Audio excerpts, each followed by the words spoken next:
Oui, bonjour à tous, bonjour chers Congolais. Comme beaucoup, je viens de visualiser la petite vidéo d'un plateau de télévision entre deux ou trois journalistes et messieurs Nyarugabo. Je, en tant que Congolais, me suis senti dans le devoir de pouvoir répondre un tout petit peu et dire ce que j'ai ressenti en regardant et en écoutant ces messieurs. D'un côté, d'abord, la façon de parler, l'arrogance, le mépris, l'énervement sautent aux yeux.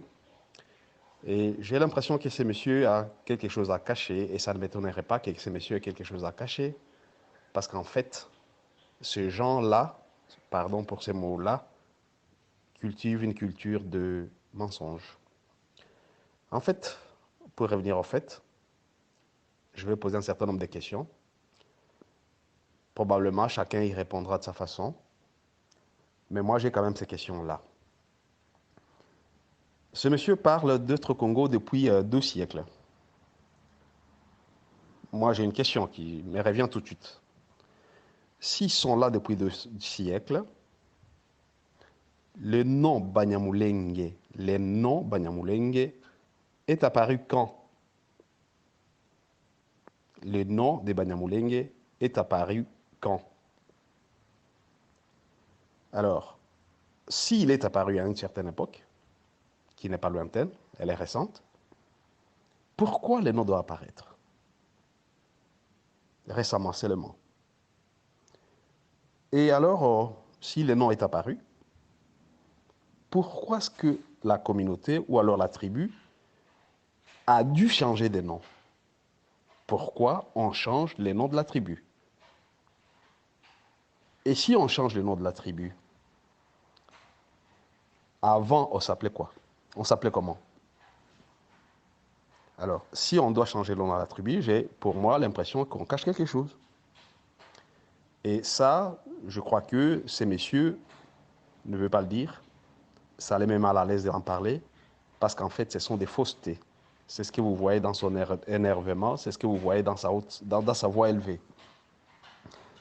Ces messieurs parlent de la création de la commune de Munyenge, de Banyamulenge ou de Minembwe, si je ne me trompe pas, la création de la commune. Et il dit et il précise que le bourgmestre, c'est un Munyamulenge.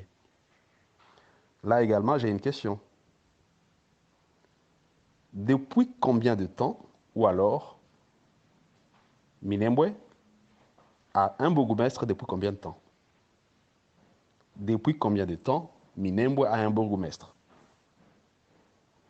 Et si telle est la question, c'est le quantième bourgmestre de Minembwe, qui est Munyamulenge. Le Munyamulenge actuel, c'est le quantième bourgmestre Munyamulenge de Minembwe.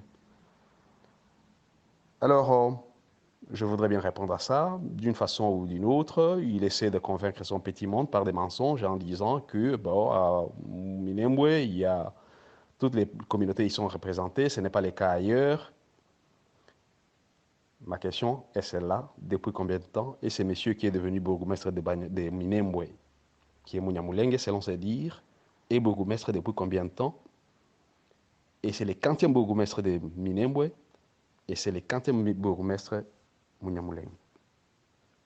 Alors, si c'est récent que Minembwe existe comme commune, il dit que le bourgmestre est Munyamulenge parce que c'est la majorité. C'est la majorité. Ils sont majoritaires. J'ai là aussi une question. Ils sont majoritaires depuis combien de temps? Pourquoi je pose toutes ces questions, bon Dieu? Parce que tout simplement la fluidité de nos frontières au Congo, la fluidité de nos frontières au Congo, nous a amené beaucoup de problèmes. Et je vais revenir là-dessus tout de suite. On parle de représentation de rwandophones. Moi, je les appelle des rwandophones parce que le nom Munyamulenge, c'est une usurpation et une fausseté. C'est vrai, il y a toujours eu des représentants rwandophones dans les différentes institutions. Bien, il y en avait combien? Et dans combien de gouvernements? Parce que le Congo n'existe pas que depuis, je dirais plutôt 88. Le Congo existe depuis. Alors, dans les institutions congolaises d'avant 88, il y avait combien de rwandophones? Ça, c'est une question que je suis en train de me poser. Et si monsieur peut se targuer d'être représentant à l'Assemblée, je voudrais lui dire une chose. Le Congo est très tolérant. Le Congo est très accueillant. Mais la gentillesse, l'hospitalité ne doit pas être considérée étant une faiblesse. Ça, je peux le lui dire et je peux le lui assurer. Alors, il y a eu de temps en temps un représentant rwandophone dans les institutions. Aujourd'hui, il y en a combien dans les institutions? Et cela depuis combien de temps? Et quand je parle des institutions, je n'ose pas aborder les phases de l'armée. L'armée congolaise, elle a toujours existé depuis l'indépendance. Il y avait combien d'officiers rwandophones? N'allons pas loin. Prenons le phase. Combien d'officiers néerlandophones étaient dans les forces armées zaïroises? Alors, aujourd'hui, on compte plusieurs centaines d'officiers rwandophones dans les institutions congolaises. Comment ça se fait? Pouf, subitement, ils sont devenus, je dirais plutôt, majoritaires au Congo. Quelle autre tribu congolaise peut compter 500 officiers dans l'armée? Quelle autre tribu congolaise? Comment ça se fait qu'ils se retrouvent aussi nombreux comme officiers dans l'armée congolaise? Alors, j'ai été choqué, je peux vous le dire sincèrement choqué. Ils me parlent en termes de... Ils se font trouer la peau à Béni. Aucune autre tribu n'a autant combattu pour les pays. Ça, c'est un mensonge éhonté. C'est pas moi qui l'invente. On parle aujourd'hui des 12 millions de morts à l'est du Congo. 12 millions de morts congolaises. 12 millions de morts. Et monsieur veut convaincre son monde en se disant que ces 12 millions de monde, la majorité est rwandophone. Les Rwandais entiers n'a pas plus que de 8 millions de population. Alors il y a 12 millions de morts à l'est du Congo depuis que les événements existent. Comme ça, sans honte, en public, venir déclarer que ce sont les rwandophones qui se font trouver la peau là-bas. C'est une insulte pour le Congo. C'est une insulte pour les gens qui défendent le pays. Et là, il y a une question qui me vient tout de suite. Si effectivement ils se font trouer la peau au Congo, mais ils se battent contre qui? Ils se battent contre qui quand ils se font trouer la peau à Béni? Ils sont en train de se battre contre qui? Et il s'agit de quelle guerre? Alors, c'est toujours la même chose. Hein? Les mensonges, les mensonges, le mensonge. Il nous dira dans son speech que oui, on tue, on s'était, mais bon Dieu, qui tue qui à l'est du Congo? Je ne sais pas. Hein? Dans ce que moi j'essaie, on parle des massacres de Makobola.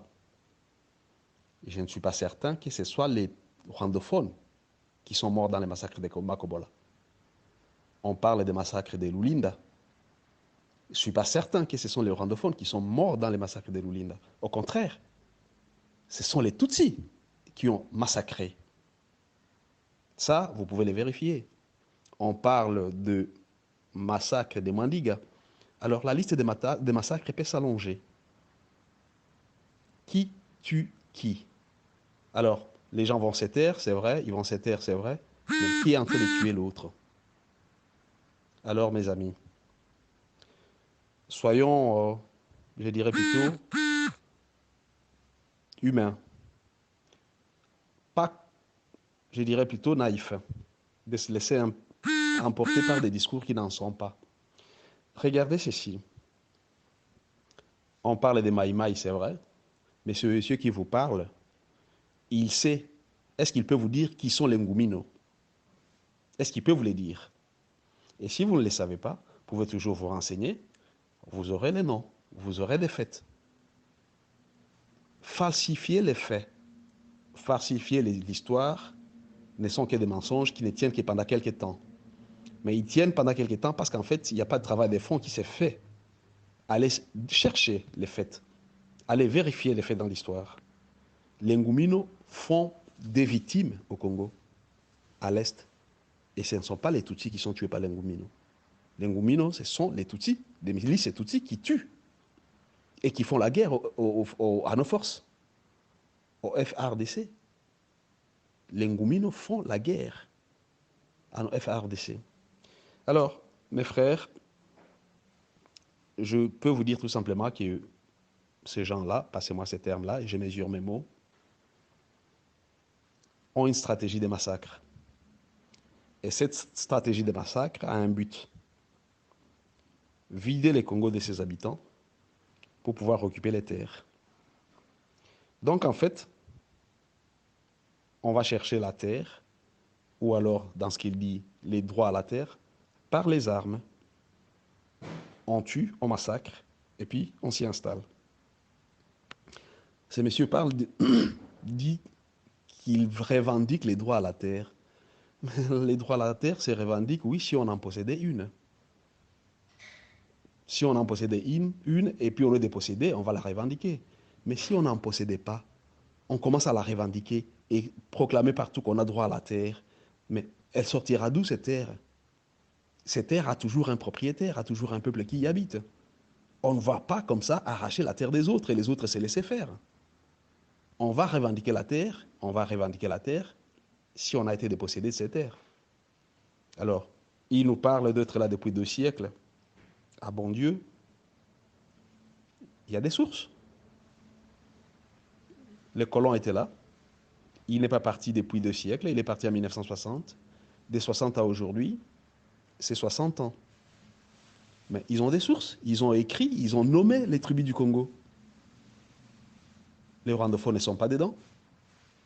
Est-ce que les Belges avaient quelque chose contre les Tutsis pour ne pas les mentionner? Non, les Belges ont écrit tout simplement les faits.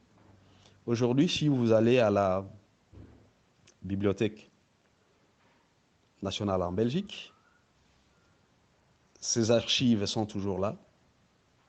Si les pages ne sont pas encore arrachées, vous allez trouver les sources qui sont claires, que ce soit dans les frontières, que ce soit les peuples qui habitent le Congo. À ce moment-là, les Belges n'avaient rien, et alors rien mentionné sur la présence rwandaise au Congo. Et il est parti depuis 60 ans. Il est arrivé en 1908, si nous prenons la date officielle de la colonisation au Congo, de 1908 à aujourd'hui, il n'y a pas 200 ans. Et pendant tous ces temps-là, de 1908 à 1960, est-ce qu'ils n'ont pas eu le temps de réaliser ou de constater ou d'entrer en contact avec les tribus rwandophones? Je disais qu'il y avait des sources, oui, il y en a beaucoup.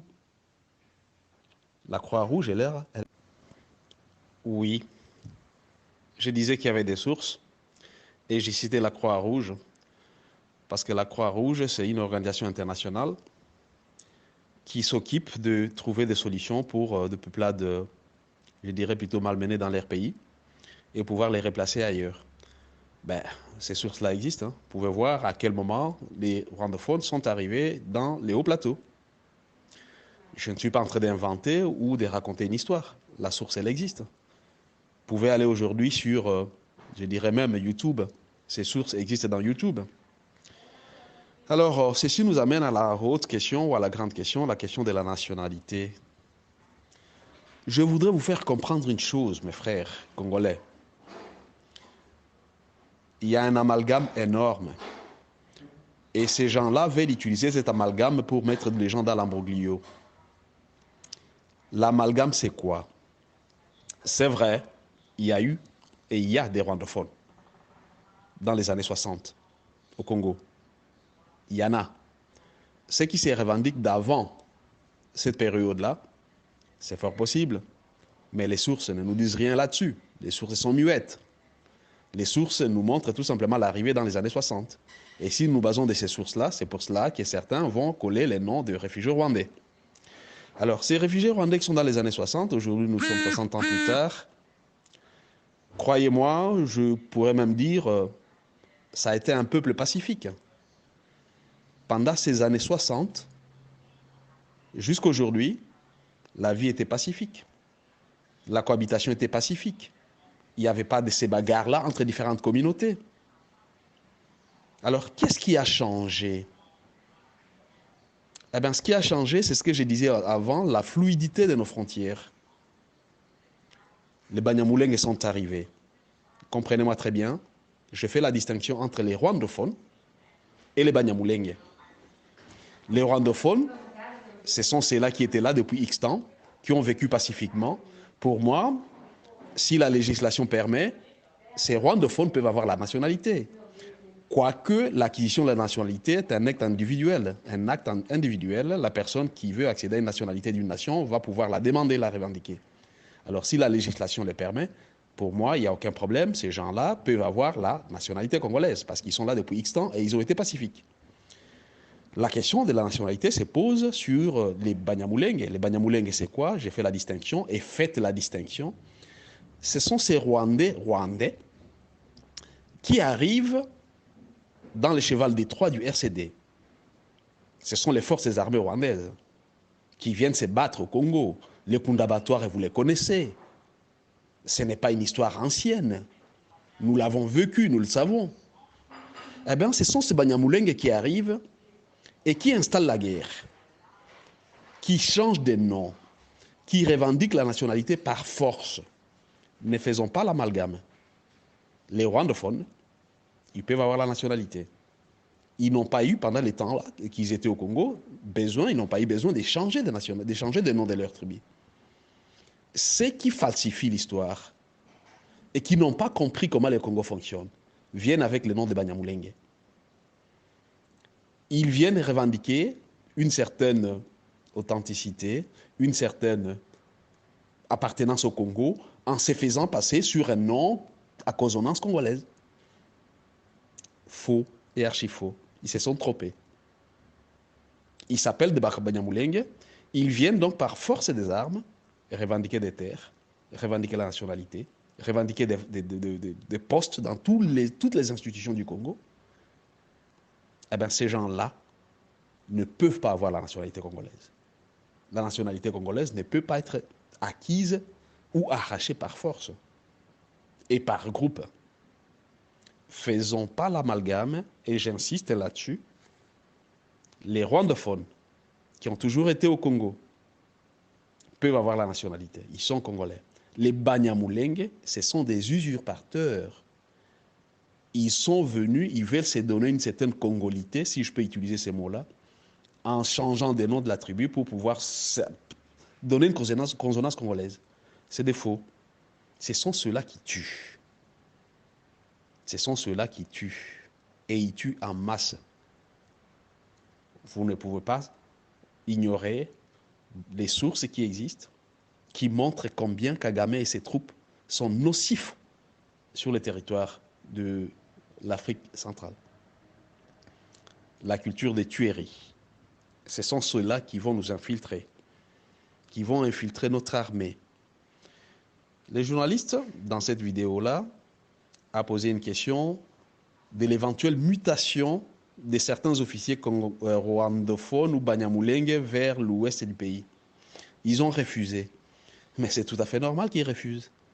Ils ne sont pas congolais et ils n'ont pas envie de l'être. Ils ne peuvent pas s'éloigner du territoire rwandais, qui est en fait leur territoire qui les emploie. Ils sont au service de l'armée rwandaise. Ils ne peuvent pas s'éloigner du territoire rwandais. Sinon, ils vont faillir dans leur mission. S'ils étaient congolais, quel Congolais qu'on va muter au bas Zaïre, au bas Congo, qui va refuser? Mais s'ils refusent, c'est qu'ils ne sont pas au service de la nation congolaise. Alors, sur ce point-là, je vais insister là-dessus. Ce sont ces Banyamulenge qui viennent là, dans des mensonges, dans l'arrogance, dans le mépris des autres. La culture des mensonges, ils en ont fait une arme. Les violences sexuelles, c'est eux qui vont le faire. Les violences physiques, ainsi de suite, ainsi de suite. Ce que moi je déplore, j'ai déploré dans la petite vidéo, c'est la légèreté avec laquelle nos médias, nos journalistes, ou alors même nos politiques traitent les sujets. Nous autres Congolais, nous traitons ces sujets-là très à la légère. Nous considérons l'Est du pays peut-être un autre territoire. On dirait qu'on n'est pas concerné. On dirait que ce n'est pas chez nous. On dirait que les morts qui sont là nous laissent froid. Et tout ça, ça met personnellement, même mal à l'aise. Cette légèreté. On nous traite de BMW, justement, parce que tout simplement, nous avons cette légèreté-là. BMW, c'est pour dire beer, money and women. BMW, c'est comme ça qu'ils nous appellent. Les Congolais sont des BMW. Beer, la bière. Money and women. Tiens, c'est en anglais. Vous réalisez que c'est en anglais.